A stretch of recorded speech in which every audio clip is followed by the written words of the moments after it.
क्या हो कि अगर एक ही दिन में सीजीआई गवई 2 बार मोदी जी की पसंदीदा एजेंसी यानी कि प्रवर्तन निदेशालय पर भड़कते हुए नजर आए, ईडी पे भड़कते हुए नजर आए, उसको उसकी सीमाएं याद दिलाते हुए नजर आए और यह भी कहें कि आप अब अपनी सारी सीमाएं क्रॉस कर चुके हैं।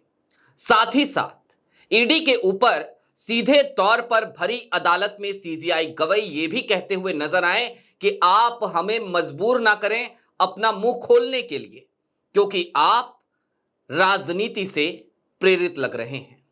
सीजीआई गवई ये भी कहते हुए नजर आए कि जो राजनीतिक लड़ाई है उसको राजनीति तक सीमित रहने दीजिए, तो इसे किस नजरिए से देखा जाएगा। जी हां, आज सुप्रीम कोर्ट में यही सब कुछ हो रहा है। नमस्कार, मैं स्वप्निल और आप न्यूज स्ट्रीट देख रहे हैं। आज दो ऐसे मामले आए जिनमें मोदी जी की ईडी बुरी तरीके से फंसती हुई नजर आई। एक मामला तो ऐसा जिसमें ईडी की तरफ से पेश हुए वकील एसवी राजू ने यहां तक कह दिया कि हम अपनी याचिका वापस ले लेते हैं, लेकिन सीजीआई गवई ने ना आव देखा ना ताव, एसवी राजू को फटकारा और उसके बाद याचिका को खारिज कर दिया, वापस लेने तक की अनुमति नहीं दी। सारी बातें चलिए जरा विस्तार से करते हैं और इस पूरे मामले के महत्व को समझते हैं। कर्नाटक के मुख्यमंत्री हैं सिद्धारमैया। सिद्धारमैया की पत्नी के ऊपर यह आरोप लगा था कि मुद्दा स्कैम के तहत दरअसल सिद्धारमैया की पत्नी एक लाभार्थी थी और यह पूरे घोटाले में सिद्धारमैया का नाम इसी वजह से जोड़ा गया क्योंकि सिद्धारमैया की पत्नी को MUDA यानी मुद्दा के जरिए 14 प्लाट आवंटित किए गए थे और सिद्धारमैया लंबे समय से ताकतवर पोस्ट पे रहे हैं कर्नाटका में। वो लंबे समय तक डिप्टी सीएम रहे गठबंधन सरकारों में भी, और इसीलिए आज की तारीख में मुद्दा स्कैम खासी चर्चाओं में बना हुआ था। लेकिन बीते दिनों सिद्धारमैया की पत्नी ने लगभग 10 महीने पहले एक पेशकश करी। पेशकश ये कि मेरे लिए मेरे पति ज्यादा जरूरी हैं, मैं इन 14 प्लॉट्स को सरेंडर करना चाहती हूं, और साथ ही साथ उन्होंने ये भी कहा कि हमारे पास अपराध की कोई आय इसके जरिए नहीं एकत्रित हुई है। और इसी आधार पर हाई कोर्ट ने जब ईडी ने समन किया सिद्धारमैया की पत्नी पार्वती को, तो हाई कोर्ट ने उस समन को खारिज कर दिया था, अपना आदेश सुना दिया था। आज की तारीख में ईडी याचिका लेकर सुप्रीम कोर्ट पहुंची थी सीजीआई BR गवई की बेंच में, और ईडी ने हाई कोर्ट के उस फैसले के खिलाफ अपनी याचिका दाखिल करी थी। लेकिन आज सीजीआई कुछ अलग ही मूड में नजर आ रहे थे। सीजीआई ने क्या कहा पहले इस मामले में वो देख लीजिए। आपके स्क्रीन पर लाइव लॉ का एक ट्वीट है। Let political battle be fought in the electorate, why are you being used. सीधा सवाल सुप्रीम कोर्ट की बेंच की तरफ से पूछा गया ईडी से कि पॉलिटिकल जो बैटल है, जो राजनीतिक लड़ाई है, उसको आप पॉलिटिकल बैटल तक रहने दीजिए, आप इस्तेमाल क्यों हो रहे हैं।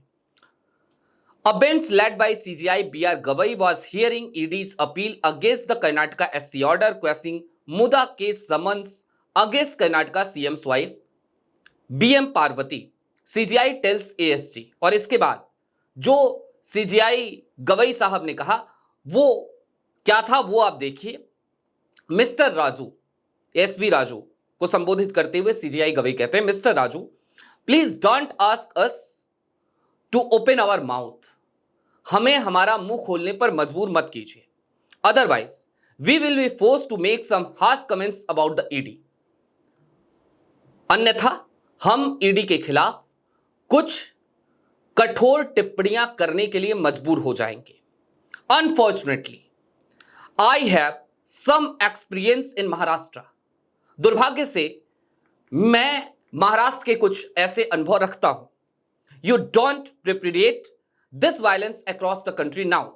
आप पूरी दुनिया, पूरे भारत में, पूरे देश में अब इस हिंसा को लेकर नहीं जा सकते। उन्होंने सीधे तौर पे हिंसा कहा ईडी की इस तरीके की तमाम कार्रवाइयों को, और आगे उन्होंने कहा let the political battle be fought before the electorate, why are you being used as a blah blah ब्ला।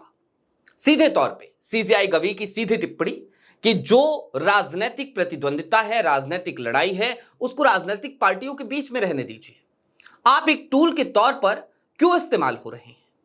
ये एक मामला, और इसके बाद एक और मामले की सुनवाई हुई। अब जरा उससे जुड़ी हुई खबर भी आपके स्क्रीन पर है, उसको भी देख लीजिए। आपके स्क्रीन पर दैनिक हिंदुस्तान की एक खबर है। ईडी तो अब सारी सीमाएं ही लांघ रही है, जांच एजेंसी पर क्यों फायर हुआ सुप्रीम कोर्ट। यह भी संयोगवश सीजीआई बीआर गवई साहब की ही बेंच थी और इन्होंने स्वतः संज्ञान लिया एक मामले का। ईडी ने उन तमाम वकीलों को समन किया था जिन वकीलों ने ईडी के नोटिस मिलने के बाद या ईडी द्वारा गिरफ्तारी के बाद आर्थिक अपराध के मामलों में वकीलों से सलाह ली थी।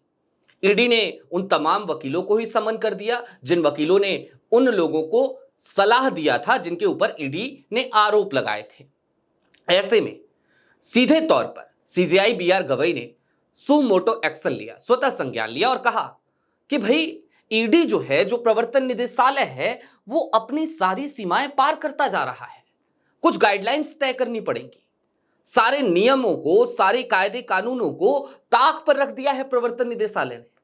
और सीजीआई गवई यही नहीं रुके, उन्होंने कहा कि आखिरकार वकीलों को कैसे आप समन कर सकते हैं? यदि किसी के ऊपर भी कोई आरोप लगा और उसने अपने एक वकील से सलाह ली, तो क्या वकीलों को अब इसलिए भी टारगेट किया जाएगा कि उन्होंने किसी को सलाह दिया? क्या सलाह देने वाले वकील भी अब ईडी की जांच के घेरे में आएंगे?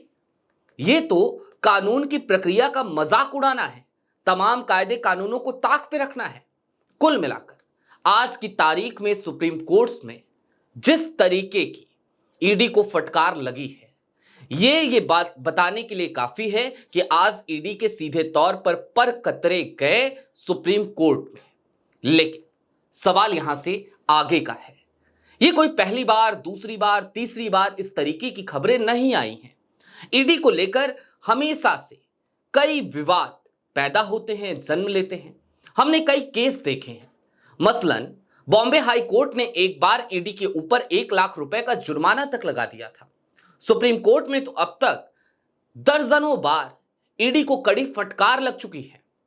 यहां तक कि अभी हालिया दिनों में मद्रास हाई कोर्ट में एक कंपनी का मामला था और उस कंपनी के मामले में ईडी को यहां तक सुना दिया गया कि भाई आप अपनी सीमाओं में रहिए, अपने हदों में रहिए, अपने अधिकारों का अतिक्रमण मत कीजिए। लेकिन ईडी है कि मानती नहीं। और माने तो माने कैसे?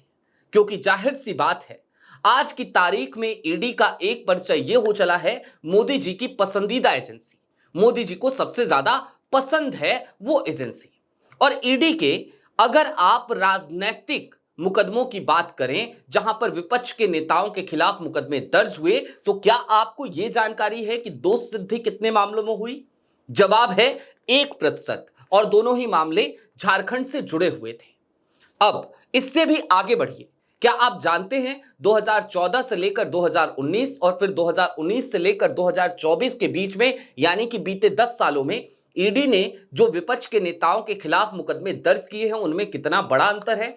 तो 10 सालों में जितने मुकदमे दर्ज हुए उनमें दूसरे कार्यकाल में प्रधानमंत्री नरेंद्र मोदी के, यानी 2019 से 2024 तक जो आंकड़ा है वो ये बताता है कि 71% मामले 2019 से 2024 के बीच में दर्ज हुए, जबकि 2014 से 2019 के बीच में सिर्फ और सिर्फ 29% मामले ही दर्ज हुए थे।